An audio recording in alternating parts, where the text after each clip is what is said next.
Good evening, friends and family. My name is Linda Barton, and I am here tonight to welcome you to the Forum for City of Lander Mayor and City Council. The League is pleased to host a series of candidate forums during the 2022 election season. The League of Women Voters of Fremont County, Wyoming is a nonpartisan grassroots organization and part of the state and national League of Women Voters. The League believes that voters should play a critical role in democracy, and it encourages informed and active government participation. The League is dedicated to voter education and voter rights and providing information that helps voters make informed decisions at the polls. The League of Women Voters of Fremont County was founded in the winter of 2020 by a group of local citizens who wanted to promote our free and open election process. Community members came together to determine the questions being asked this evening. The League does not support or endorse any candidate running for office. The League distributes unbiased candidate information through our election guide mailed to over 18,000 households in Fremont County. Our Be a Voter Guide informs the citizens of Fremont County of the many ways to register to vote and how to request an absentee ballot. Copies of both of these publications are available at the entrance table for your convenience. If you want to add your name to our listserv, please sign up at the information table.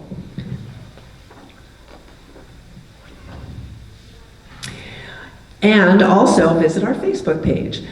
It's the Fremont County League of Women Voters for information, more information about our local elections, election guide, and candidate forums. Additional forums include next Thursday, October 13th, for the Riverton Mayor and House District 55 forums at the Riverton Library at 6 p.m. House District 33 will be held on Sunday, October 16th at the Frank B. Weiss Center in Fort Washakie starting at 5:30. And on Monday, October 17th at the Carnegie Room at the Lander Library at 6 p.m., both of which will be live streamed. Tonight's forum is being videotaped and made available on County 10, WYO Today, and the League's website. We invite you to join the League of Women Voters. Grab one of our brochures and become a member, or visit our website at www.leagueofwomenvoters.fc.org for more information. Please consider a donation to the League so that we can continue to offer voter education. We want to take this opportunity to thank our county clerk, Julie Fries, and the county election office staff for providing guidance and information over the past few months and registering voters. Thanks go to the Forum Committee, made up of our community members, for their counsel and time. And additionally, we want to thank Nate Chowdis, who is recording this forum, and to County 10 and WYO Today for hosting our forum videos. Finally, we want to thank the candidates for running for elected office. It's not easy and it takes a lot of effort. We welcome you and we wish you well. Sorry about this, I only have one hand. With that, I'd like to have you welcome our moderator for tonight's forum, Maggie Miller, who will discuss the guidelines and begin tonight's event. Thank you for joining us tonight, and let's go ahead and get started. Good evening and welcome. My name is indeed Maggie Miller, and I urge you to pay close attention to what the candidates have to say this evening. I don't get to vote because I live just outside the city limits, and so it's important to me that all of you educate yourselves. I love Lander, as I'm sure you do. It's arguably one of the best small towns in the country and has been ranked highly. Best thing about a small town, perhaps, there's two things, perhaps. One is that your vote counts. It really matters that you vote and the people that you know vote. And the other thing is that it probably means that you know most of the candidates in these races, which is a good thing, and maybe a little more complicated, because if you grew up like I did, You probably weren't allowed to discuss anything remotely controversial. No politics, no religion, nothing burning issue-wise. So this is your chance this evening to hear something about the positions of these candidates who clearly care about Lander and want to help and have invested their time and energy into running and commit to investing their time and energy into our town. So with that, I want to go over some housekeeping matters. The first thing is that Dan Hahn is unable to make it, and so this has changed up the evening. Monty Richardson is here today to answer questions, and then there will be a statement read for Dan Hahn by a League of Women Voters board member. As noted before, the forum's being videotaped by Nate Shoutis, and it's going to be available on County 10 WYO Today and at the Fremont County League of Women Voters website. The format has switched up a little as well. There will be 10 questions initially for Mayor Richardson, and he will have the opportunity to respond for approximately 2 minutes to each of those questions, and if appropriate, I might ask a follow-up question. At the conclusion of these 10 questions that we, the League of Women Voters folks, have created, we will invite the audience to ask a couple questions, probably 2 if there's time, maybe an extra.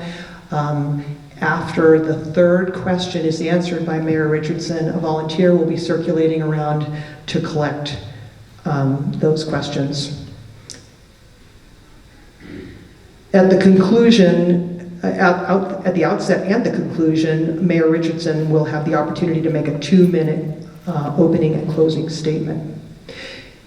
I'm confident that you are going to hear things tonight that align with your thoughts and things you disagree with. I'll ask that the audience refrain from reacting to candidates' comments so the candidates can remain focused on their message. This would apply obviously to Mayor Richardson and then to the council, City Council forum that we'll do following this. So with that, I'd like to get started by giving Mayor Richardson a 2-minute opening statement. Can you hear me? That's loud enough, thank you. First of all, I want to thank the League of Women Voters for putting this on. Thank you, Maggie, for being here to ask me some tough questions. And thanks, Sam, as well, for helping us. I'd just like to thank everybody for coming out this evening. I was hoping this audience would be full, but it's pretty close, so we'll let that go. So, like I said, my name is Monty Richardson. I'm running for re-election. I respectfully ask for your vote, and I see potential in Lander to become a better place for our children and the future generations to come back and grow up and work here. And we need to make that happen. I am proud to call Lander, Wyoming my home. I'm a Wyoming native. This is where my wife and I settled. She's from here. And I'm just proud to be here and be part of this community. I love Lander, and that's why I'm here. I just want to touch base on a few other things. I future support local businesses and accelerate economic growth and help our business stay here so our kids have a place to come to. And I have a strong commitment to infrastructure. So that's improving the city, water, sewer, buildings, everything's infrastructure that we have. Like I said, it's a great place to live. I'm proud of it. I'm proud to be here, and I've been proud to be your mayor for the last 4 years. So, like I said, a lot of work goes into this and a lot of time. So, like I said, just appreciate your support. Thank you.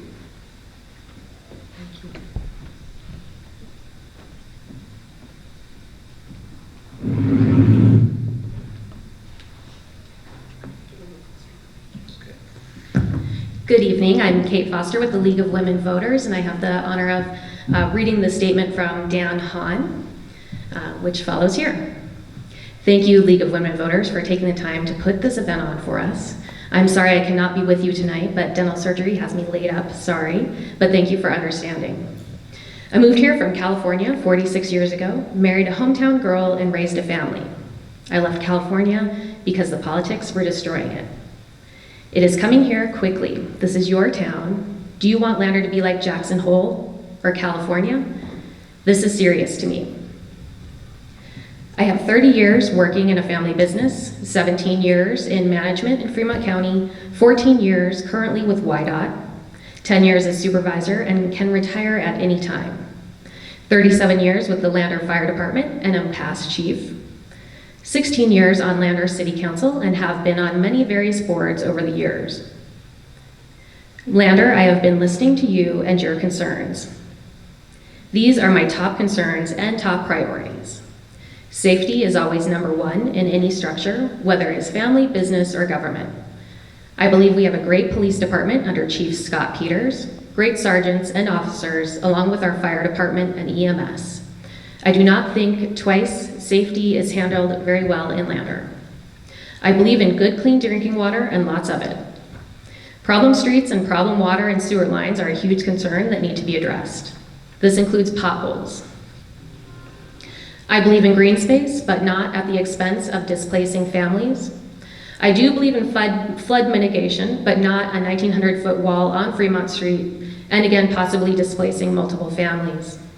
It also could possibly devaluate the homes in the area and raise insurance rates. There are other options. I question densification of housing in Lander while we still have serious infrastructure problems. We need to take care of our existing citizens. There are people who are having problems flushing their toilets, and these issues need to be addressed. I believe housing in Lander will always be an issue, but how big do you want Lander to grow? I believe in using grants as long as it's for needs, not wants. Streets, water, an aging water treatment plant, sewer and sewer plant are great candidates for grants. Remember, grants are not free. There is usually a match of 25 to 35% that the city has to pay. Please concentrate on the facts of the last 4 years. There has been a serious lack of transparency as well as listening to the public. City Hall is still locked down too long, and there is limited community input allowed at public meetings. My philosophy of being mayor is use all the tools available to help Lander stay a great town, including the knowledge from past mayors and listening to the candidates, or listening to the citizens, excuse me. This is not about me, this is about you, the people of Lander. I would appreciate your vote. Thank you, and thank you for bearing with me. Thank you, Kate. Monty, the first question for you is a general philosophy question. In terms of the operations of the city of Lander, what is the role of mayor? And as mayor, what would be your priorities? Well, what is the role of mayor? You're the head of our city. We have a different type of government. We don't have a city administrator. So the mayor is a full-time position. And you are in charge of the city, and you run the city. And you have direction with budgets and policies from council. But that's where the mayor's responsibilities lie. We also, how would I like to see it? I'm fully open to comments. The door's always open at City Hall. You can make appointments and stuff. As you know, COVID's still around, people still worry, so we still have to protect each other. So, like I said, we just want to keep Lander a safe community and move forward with Lander as I see. To me, it's infrastructure, water, sewer. We're working on all those issues as we speak right now. So it's nothing new, but we're going to continue to move forward with our infrastructure and issues that we have. I mean, our infrastructure, your water, sewer, when you put them in the ground, lifespan's 30 years. Ours have been in since the 1960s. So we have a lot of problems we have to fix, and the only way we can fix them is move forward. The 1 cent sales tax gives us $3.9 million a year, and it takes to do from Jefferson Street to Fremont Street on 5th Street to replace infrastructure, water and sewer, $7.5 million. So either we take that money and we leverage it to get funding for the city to move forward with infrastructure. And that's what we're going to have to do, is we're going to have to take what monies we have and leverage them and move forward with infrastructure. And the only way we can do that is with grants and funding scenarios that we just, I'm a firm believer in grants. I think we got to have them to survive, whether people realize it or not. We can't keep passing the burden on to the citizens. Okay. So, okay. Really briefly, Dan Hahn just mentioned that there was something about the town hall being locked down. Are we back to normal? Are the doors open the way they were in the past? The doors are open, yes, but I have to we have mad people come in there. We've had them spit in the clerk's face. We had them come in, scream and holler. So if you want to come in, you buzz the buzzer, and we'll let you in. Nobody's locked down. It's the safety of my employees that I have to worry about too, because people are still upset. Okay, thank you. You touched on this in your prior answer, but as funding budget goes, do you believe that the city should utilize federal and state funding for infrastructure, city improvements, and economic development? If not, how do you propose to pay for infrastructure and improvements? And that's a tough one. We touched a little bit on it. I'm a firm believer in grants and funding because, like I said, if that's tax dollars that are put out there that you already pay, and if we don't go get those tax dollars, they're going to go to some other town or some other place or some other city. So we need to make sure that we get out there and do our due diligence and get the funding that we need to fix our infrastructure, fix our streets, sewer, water, and our buildings, because our buildings were dilapidated as well. And like I said, when I first came into the mayor's office, we had 20 buckets sitting all over the counters and stuff soaking up water. So, but like I said, I'm a firm believer in that. We leverage the money that we have and we go after funding, because if we don't, and we don't have funding, who's going to pay for the infrastructure and the rebuilding of our projects? It falls back on the citizens of Lander as well. They're already paying taxes. Let's go get them and use it. So, could I ask you just to Sure. spend 30 seconds talking about the third prong of that question, namely economic development, because both you and Dan talked about infrastructure, but there's grant money that's available for other things. right, and there's grant money available for economic development as well. And one of the things we have is the half-cent sales tax. The citizens of Lander voted that in 2 years ago and must have seen a need for us to use that towards economic development. So we do use that for economic development to help businesses out and to help them grow. And they have to apply for it. And we have a LIFT committee called, and they go to the LIFT committee, apply for that funding, and then they sort it out and bring it to the council for approval. So Okay, like I thank said, you. economic development stuff, but there is funding out there for economic development as well. Turning to law enforcement and public safety, do you believe in a proactive or reactive police department? Can you please explain? I believe in a proactive police department. We need to take care of things as it happens. We can't keep putting it on the back burner. So, in that chief of police we just mentioned, that he's a jewel that we found him when we did. That guy's a great job. He's proactive. We're trying to take care of the issues and the problems that we have. And if people know in our city that we're proactive and we're taking the steps forward right away, we're not going to have the issues as we do as our city sister in Riverton. Okay, thank you. I think there's some volunteers that could walk around and collect any questions. If anybody had any yellow cards or had written anything down. There's one in the back.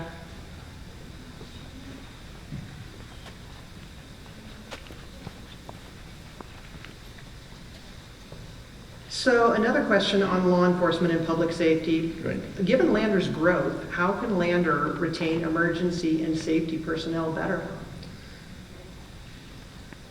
We have to pay good wages. And then we're doing that.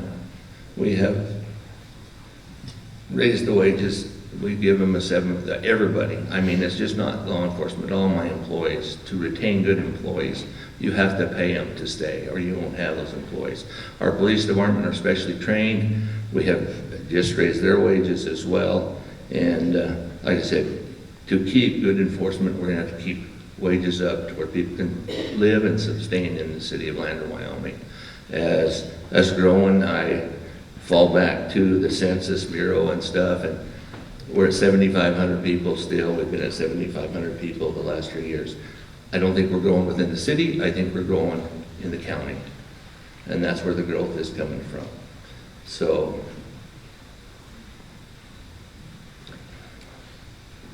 Since 2017, the city has been working on a flood mitigation plan, and there have been many public meetings and public comment opportunities. How would you guide this process forward? That's a tough one because there's a lot of people for it and a lot of people against. I'm trying to guide it on even keel. I think we need to have a design and let the council has the final decision, as I found out, that we need to take and let the design happen, see what we've got, and see economically if it even pans out. Do I think it will? No. But I think we've started a project, we need to see it through, and then that gives us something in the future to fall back on. There is a design out there. And I think we need to continue, and it could be at a slower pace, but I think we need to continue. And, you know, I'm not, since you brought this up, I'm not tearing down City Park. I just want to get that out there because that was brought up, and I'm not kicking anybody out of their homes or intimate domain in people. That's not true. So I just want to throw that out there because it's part of this flood mitigation. And like I said, we have a meeting on Tuesday. Everybody's welcome to come and listen to the Corps of Engineers and see what they have to say. So make sure you're there Tuesday. I just want to throw that out there. We have a meeting at 1 o'clock and again at 7, so hopefully everybody can make it. So like I said, come and join us at those meetings. And we're talking about economic development for businesses. We have a downtown alliance coming in that morning to work with our businesses to work on economic development with them and how we can make it better for our businesses to thrive in Lander. Okay. You just mentioned the city park. That leads nicely into this question. Right, How do you plan to engage all community sectors when developing the new Paposia parklands to ensure all voices are heard? And what is your vision for the new park? You know, right now, I don't have a real clear vision of what we want there. I think it's going to take the community to get involved. We have a committee of citizens and councilmen that can come in and put things together to make that park at its most valuable use. Do I think it's a good thing? Yes, I do. I think green space is awesome, but this was an opportunity we couldn't pass up. And I'm going to hit a little bit on this too. The cost to the city was $100,000 for a $500,000 piece of property. So that was all fundraising, grants, and that's what the final cost of the city was. So we got a $500,000 piece of property for $100,000. So that's a good buy for us. And I think people have realized we got to think of the future in Lander too. We got to have more green space. If you go to our city park, it's a beautiful park, but it's busy. So we need to open up parks elsewhere that can be used elsewhere also. Now, I very much don't want you to speculate. I want you to think about statements, public statements that have been made in the past during council meetings perhaps. Dan Hahn's not here tonight to hear, right. We can't ask him how he feels about some of these things. Do you and Dan have a different opinion about this new Paposia Parklands to your knowledge, or are you on the same page? I don't know, when we voted on it, everybody on the council voted for it. So I think I would say he has the same thing. He could be a little bit different, but I can't tell you because we haven't even discussed the city park where we want to go with it and stuff. So just okay, truthfully. Thank you. We've been in a state of perennial drought. Studies show that summers will continue to get hotter and our winters will continue to receive less snow and moisture. What is your plan for mitigating fire that could engulf the town, surrounding dwellings, and agriculture? Right. It's going to be tough because if we don't have water, we don't have anything. We're looking, and we're still in the plans to raise city reservoir 5 feet. And I feel that's where we need to go, is to bring our water table up, get the storage that we need, and give us money, water to water, keep the city green, and fight fires. But like I said, that's a tough one, because I can't tell you what the weather's going to do next year. I'm hoping we get 10 foot of snow, but if it's going to be dry, like they say it's going to be dry, we're going to have to start really figuring out what we're going to do with the fires and stuff. And I have a great fire department, so we sit down and have meetings quarterly with them, the officers. So like I said, I think we're moving forward in the right direction. I think we really got to work on raising the dam. That will help with some of our flood mitigation also too. So that's where we're pushing. That's where I'm pushing for. That's what I'm leaning for. I've been to those meetings. I don't think I've missed one yet on flood mitigation, but to fight fires so we have storage of water and service our citizens. We've got to figure out storage areas, whether it's underground storage, whether it's we just opened a well field up. We got to finish that well field. Will give us more water. So, and there's 5 wells out there that produce 1,500 gallons a minute. So that'll fill our tanks if we need to. So we got to have a secondary source of water. So, and that's kind of where we're at with that question. Dan Hahn referenced this in his opening as well. To connect with Lander citizens, what avenues of communication will you support, promote, and develop?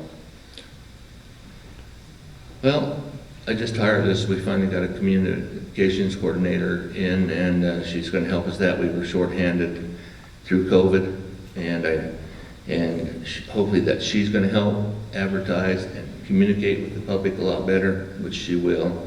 And I think meetings, we have more town hall meetings. I started town hall meetings my first year, and I'd like to bring them back. Just like I said, a lot of people don't have the time to come, but I still want to bring the town hall meetings back and communicate with the public.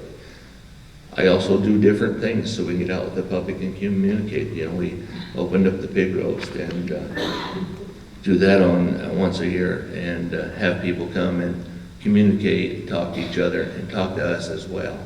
So I have a lot of council members there visiting, and like I said, just light up land parades and everyone. People like to come and visit and talk and communicate, and you can get things out there. Just any events that we go to, I go to almost every event that's going on and talk to people and get their inputs and opinions on what's bothering them. My door is always open, always open. You're more than welcome to come down anytime. I have never turned anybody away. I want you to feel welcome. I want you to be able to come into City Hall and be proud of what we've done down there. So, like I said, we're just got to be out there and communicate with people and talk. Turning to the topic of housing, given the city of Landers a chance to address Landers' high cost of housing, how do you propose to address this problem? And what is your plan to address the housing shortage for renters and buyers? That's a tough one, because I can't control the price of the houses that are being sold for.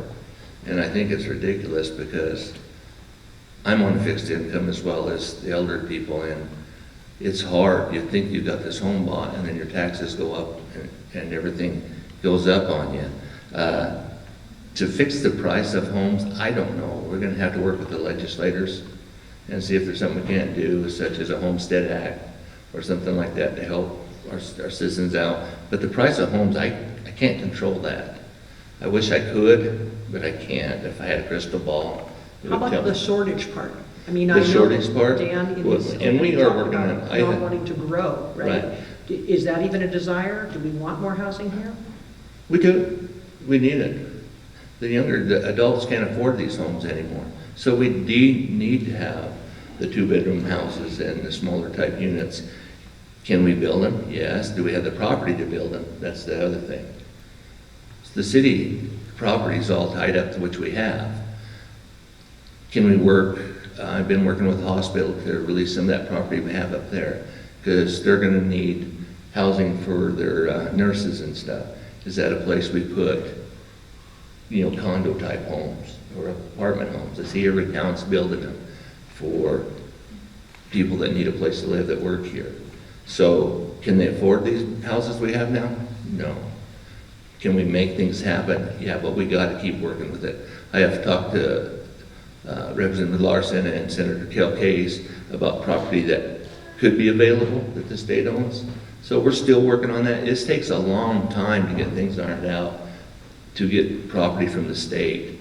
And we are working different directions to get property. I have contacted many developers, and our problem always comes back, property, where can we put them? Landers got the big lots and the big homes, and that's what we want. But maybe we go on the outskirts of town and start developing, the condo type homes. So you see that as necessary for our Oh, town? totally see it necessary. I really do. I mean, children these days, I can't call them children, they're adults. They always look for the next big adventure, and they don't want to take care of the big yards and stuff like that.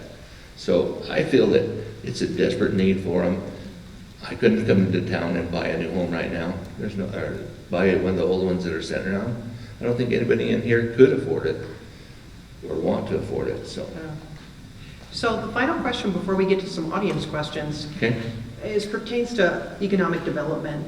What would you propose and support for the city's future revenue and economic development? I support economic development. I'm in with what we call FCAG, Fremont County Associations of Government. And what people don't understand is people want to live in Lander. The businesses want to go to Riverton for some reason. We don't have the property again to have businesses come in. So let's help Riverton be successful in businesses as well. We started the Maven Project. That was another one. And that's a pass-through. That's a budget thing that comes through the city from the Wyoming Business Council for funding. So hopefully that we can do more of these partnerships. I know Laramie does a lot of these partnerships with businesses to get them in. We do have that business park up there now that Joe Artery has. So if we can get more businesses to come in that way and use the city as a pass-through where the money comes to the city, but we still get the businesses and the city makes money as a return. But Riverton, people gotta understand, what helps Riverton helps Lander. What helps Lander helps Riverton. It's all a tax base that stays in Fremont County. And if we don't have that tax base, we won't have anything. So we want to keep our local businesses here. We want new businesses to come and thrive. So that's what this is. Even if it went into Shoshone, that new gas station going into Shoshone, that's going to bring more tax dollars in as well. But that is shared through Fremont County. So every town benefits from businesses moving in, whether it's Shoshone or Pavilion, whatever. We got to keep businesses here. And our problem is we don't have the storage rooms, the empty buildings that Riverton has had in the past. And they're filling up fast. So that's a great thing for Fremont County. Linda, do you have questions? Nope.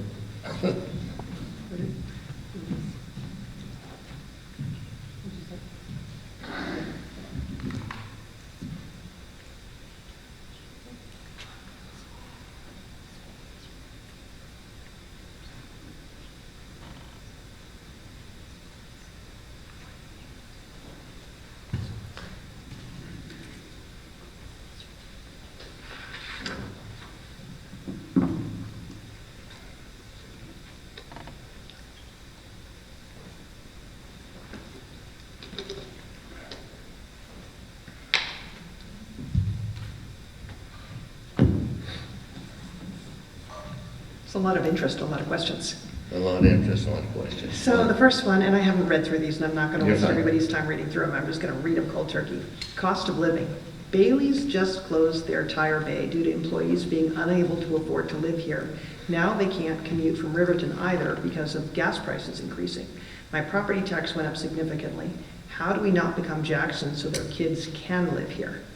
Do you have a crystal ball? I don't have that crystal ball. I wish I did. I mean, some of this I can't control, and it's about business. If businesses can't make it work, I don't know how to make it work. I know I've talked to Bailey's before about it, and it is tough, but it's kind of way past my expertise and out of my hands. I need help from the big guys at the state, and we'll work with that and get that under. But I don't know what we do to bring taxes down. It's the price of homes, it's everything that's involved. The price of fuel's going to go up. And by the way, I've seen where OPEC is doing away with 2 more million barrels a day of fuel. So the price of gas is going to go up even more. Does it scare me? Yes, it does. Where are we headed, economy, with economics? I don't know. Let's turn to code enforcement. Okay. Why is city government so adverse to code enforcement, particularly when enforcement means bringing properties into compliance? Why have a code when it's not enforced? Our code's enforced. I have one guy out there. The city has been laxed on code enforcement for the past 30, 40 years. I'm sorry. And we've got to turn people's thought process around. My code enforcement officer is busy. He could be busy 24/7, and we are working on that. We just passed a new management plan code where you can't have all these junk cars. You can't be just throwing your trash out the back door. And we are citing those people. Sean probably writes, I'll bet you 700 tickets a week, it seems like, for code enforcement, for trash, everything else. We've worked on getting some trailer houses cleaned up, and we're still moving forward, getting some of these trailer parks cleaned up. Maybe that would be a good spot for some building condos or something, but it would be better than having trash just thrown all over. But we are working on it. And we do have an opening for a code enforcement officer as well. So, But no house for him. no house, there you go.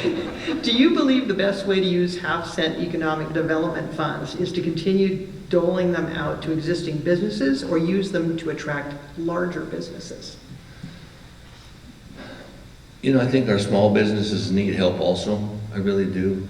I would love to have larger businesses come in, but what little bit of funding we get quarterly is $150,000 on a quarterly. That's every 3 months. So is that going to help entice a big business? Probably not. But it would be nice to get some big businesses in. But if we can help our small businesses grow and they bring in 10, 15 employees, great. And then we're back to your comment. Where are we going to get them to live?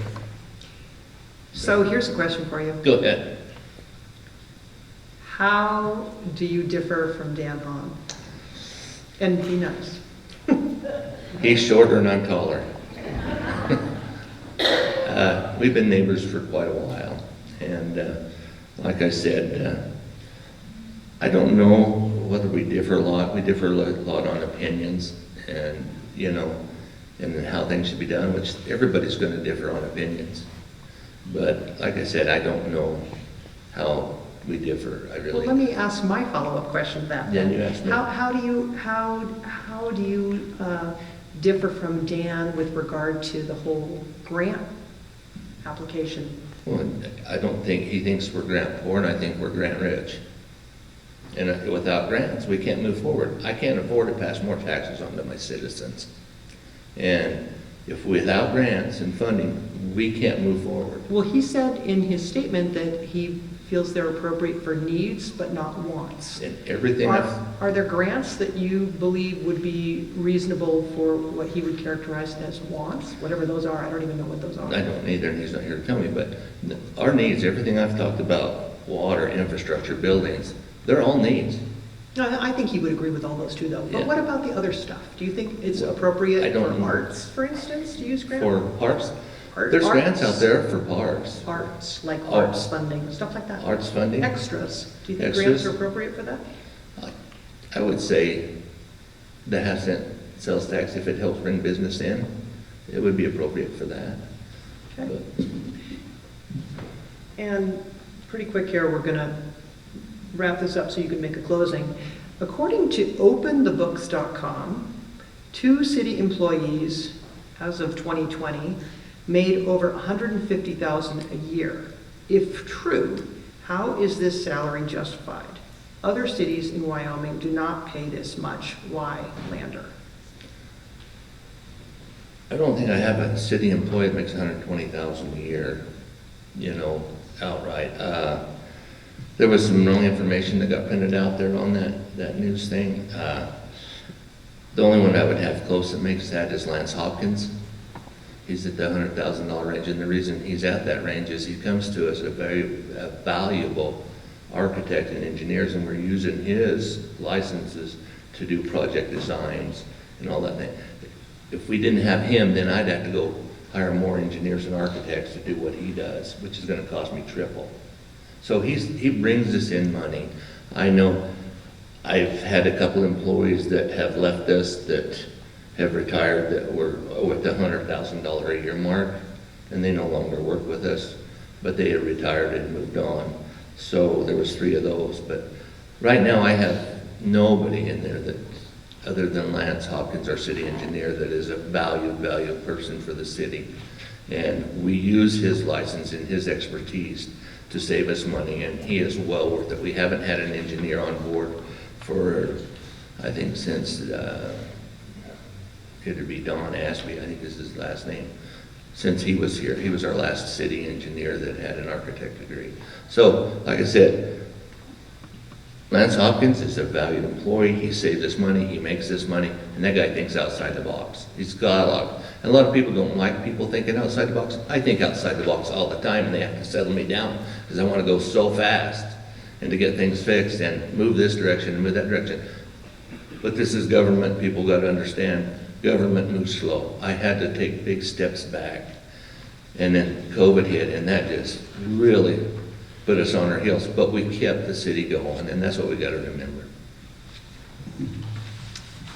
Okay, we'll give you 2 minutes to wrap things up and tell us anything more that you feel you didn't get to say or want to clarify. Okay, I just want to talk a little bit about COVID. That really seems to be the hot topic here and been going on for years. COVID had to hit in Lander right as my first year started. And we did what we had to do with the state's direction from the state health department, and we followed those directions. We never stopped working in Lander. We never closed the business. The governor closed the hair salons and the weight rooms, the gyms. We never did. I got to open them back up. Boy, as soon as I could open back up, we did and got it back working. But we never closed the business. Maybe you had to pick a service up outside, but they kept it going and kept the businesses going. And like I said, I just want to let people know that that's important. We still have people that are afraid of COVID. I think we just got to nurture them along. I think mental health is another thing that we got to look at. I offer mental health for our employees because they deal with a lot. Our police department deals with a lot. And like I said, I've seen some videos and it just makes me sick, and I think sometimes I need the help. But like I said, we just got to keep moving forward. We got to communicate. We got to treat each other decent. The hatred stuff's got to stop. And I'm a firm believer in there.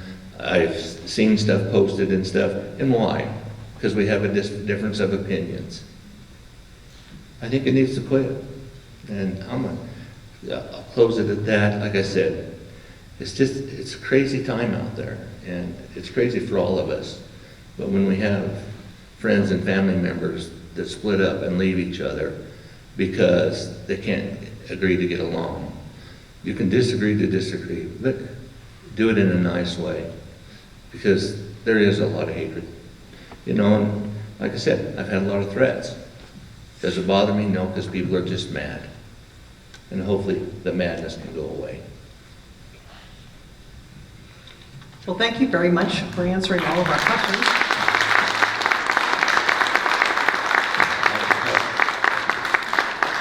And thank you for listening.